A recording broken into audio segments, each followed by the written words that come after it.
An election administrator in Bexar County, Texas, this from rawstory.com today, said that she and her colleagues feel constantly under siege from pro-Trump election deniers who are accusing them of having rigged the 2020 election against the former president. The Bexar County Elections Board Chair Jackie Callanan detailed how suspicious Trump supporters have flooded her office with threats, unreasonable record requests, and now she's having to hire more people just to respond to these record requests. She said, "We're under attack. The threats, the meanness, the ugliness." They've demanded that her office hand over the source code for the county's election equipment. When she explains to them she can't do that, it's against the law. She said then the violent rhetoric ramps up again.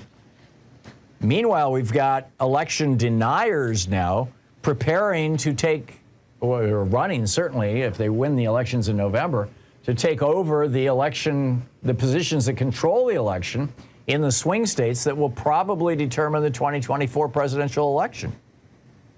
You know, first you've got Christina Camero, a community college instructor from Detroit, who said that she witnessed fraud in the 2020 election. No evidence, never produced any evidence, just claimed it. She's running for Secretary of State, the top election official in the state. Then you got Doug Mastriano, who urged his colleagues to throw out Joe Biden's 2020 victory in Pennsylvania. He's running for governor and claims that if he becomes governor, he will appoint a Secretary of State who will do whatever Trump wants, essentially. And finally, Arizona Republicans have nominated Kari Lake for governor and Mark Finchem for Secretary of State. Both are election deniers and Trump humpers. Across the battleground states, you got candidates who deny the legitimacy.